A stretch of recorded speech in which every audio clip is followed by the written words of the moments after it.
Hello भक्तों, हर हर महादेव।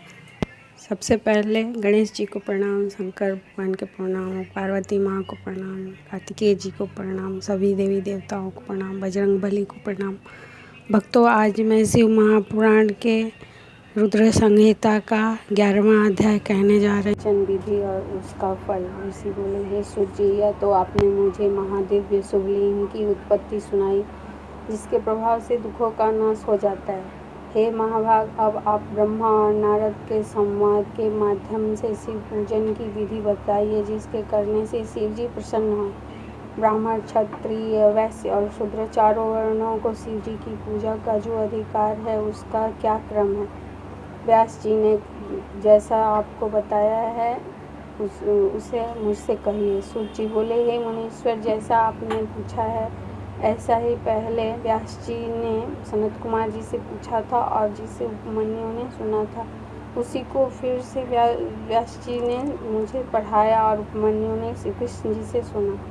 तब जिसे सबसे पहले ब्रह्मा जी ने ही कहा है, वही सब मैं ब्रह्मा नारद संवाद के रूप में आपसे कहता हूँ।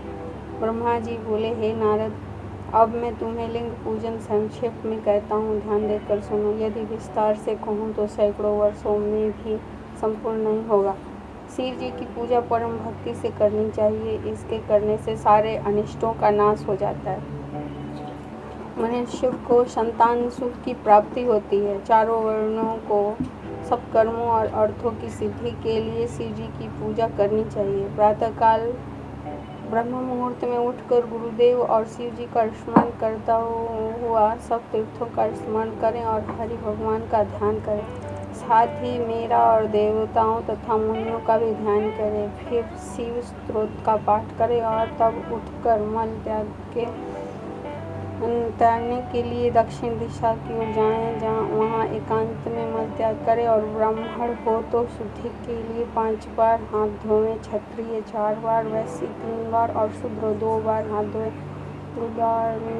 में 1 बार बाएं हाथ से 10 बार, फिर दोनों हाथों में 7 बार मिट्टी लगाएं। इसी प्रकार दोनों पैरों में 3 बार लगाकर फिर 3 बार हाथों में लगाएं। स्त्रियों को शूद्र की भांति मिट्टी लेकर हाथ पैर धोना चाहिए। फिर अपने वर्ण के अनुसार दातून करें। दातून के लिए ब्राह्मण 12 अंगुल की, क्षत्रिय 11 अंगुल की, वैश्य 10 अंगुल की और शूद्र 9 अंगुल की दातून करें। षष्ठी और अमावस, नवमी और व्रत के दिन, रविवार को संध्या के समय और श्राद्ध के दिन दातून न करें। तीर्थों में सविधि मंत्र सहित स्नान करें। फिर एकांत और उत्तम स्नान में संध्या करें। फिर सविधि शिव जी को पूजें, परंतु पहले गणेश जी की पूजन कर लें। तदनंतर आसन पर बैठे शिव जी की स्थापना करें। 3 बार आचमन कर 3 प्राणायाम करें, जिसमें मध्य में त्र्यंबक शिव जी का ध्यान करें, जिसमें 5 मुख 10 भुजा, सब भुजाओं से युक्त और जो बाघंबर ओढ़े हुए हों। शिव जी की पूजा से मनुष्य अपने को पवित्र बना ले।